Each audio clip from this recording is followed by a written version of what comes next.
Okay, everybody, Yaman, Wagwagwan, Ricky Bobby here. So today's an exciting day. It's Southern Ontario palms and tropicals fish. So I've decided to do a little project with my daughter, and I've gotten back into saltwater reef tanks, just at a small scale. So this isn't my first time doing it. I had a 30-gallon reef tank 20 years ago, and then I upgraded to a 55-gallon reef tank. So I know what's going on, and it's been kind of bugging me for a long time to have a fish tank again. They're really neat. They're really good for anxiety and stress, watching the fish swim and everything. It's a very relaxing thing. A tank this size is very, very easy to take care of when it comes to cost. Not necessarily when it comes to water parameters, but for cost. So we'll start here. And this tank is going to go right here on my bar. So when you're sitting at the bar stools here, you're going to see this gorgeous fish tank.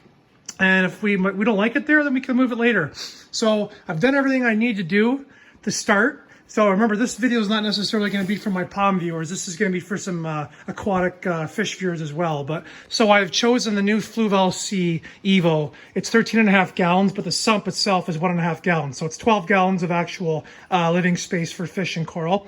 It has an LED light that's 1400K. That's high output. That's designed to work with some corals. Not all, but some. So it should work good for a small little nano. But what I like about this is everything is all in one. It's really simple to use. And there's so many upgrades you can do online. As you can see right here, you can take off this lid and add a protein skimmer. And also there's aftermarket filter media you can put in here as well. That'll be really good if we ever decide if we need it, depending on how big I decide to go with this thing. So I got my Pro Aquatics Fritz salt.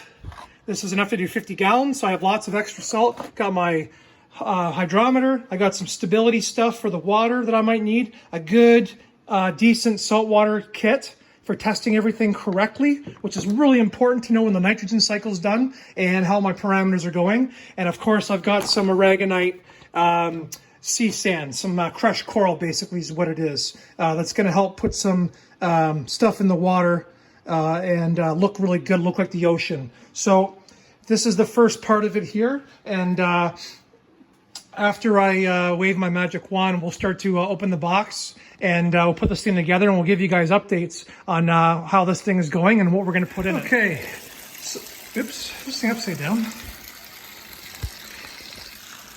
Okay guys, so next step is the aragonite, that's the reef sand. So it's easier to do this outside. So it's in a bucket of water. I've got lukewarm water, or just barely like 80-degree reef temperature water. That's going in this bucket.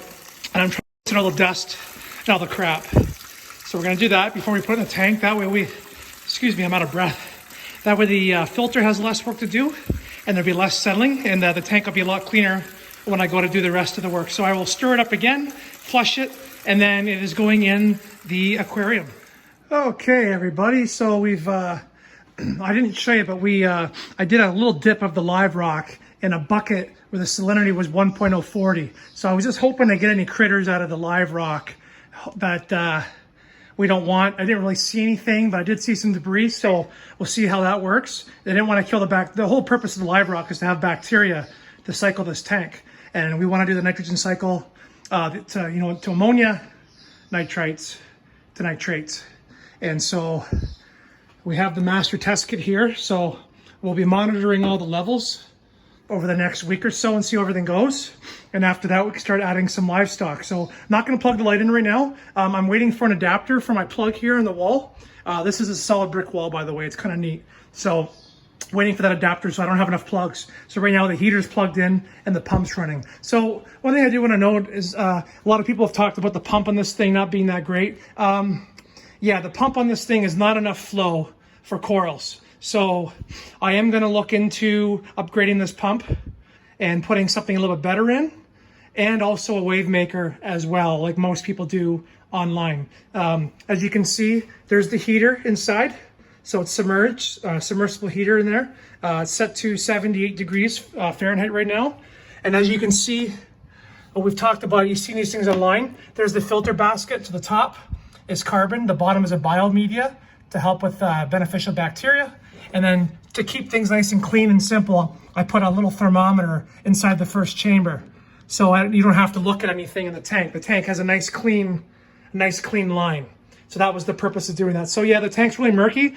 I actually washed the sand out really well, but you're not going to get all the dust and all the debris out. So this should settle down the next day. Also, I know you can see it, there's 8 pounds of live rock in there. It's actually a really gorgeous looking rock too. It's going to look beautiful in here once I get everything established and get the fish going. So this is going to be a great little tank. This is the Fluval Evo the Fluval C Evo 13.5. So 12 gallons of livable space, 1.5 gallon sump. And like I said, you can put a protein skimmer in this chamber. Also, in tank makes a really awesome basket for this. So you can use filter floss and better media. So we probably will be doing that as well once we get more animals going. But what I wanted to say about this tank is it's really neat. I love how everything's in the back, how they got that dark color, so it kind of hides it. One of the reasons why I have the dark color, the sump facing this way, is because that's where this window is. Now this window faces north. You gotta be careful with direct sunlight, you'll get algae outbreaks. So the sump is actually blocking the light from hitting this tank.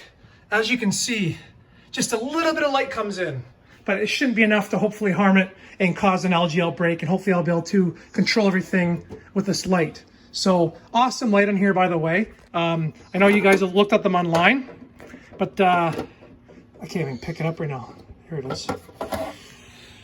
So it's got actinic, and it's got a full spectrum, and it's LED, it's fully submersible. Really nice little unit. This should work really well.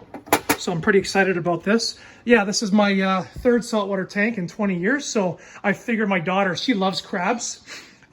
She hasn't seen the movie Nemo yet, but I'm going to show it to her. And hopefully she enjoys picking out some crabs with me, maybe starfish, little starfish, and clownfish, and maybe a royal grandma will grow in here. I'm not sure yet. We'll have to see. But we will always do updates along with my palms as always. And I hope you guys enjoyed this segment here on my my new startup nano saltwater reef tank that eventually will be full of corals and be a beautiful coral reef. Okay, everybody, have a great day.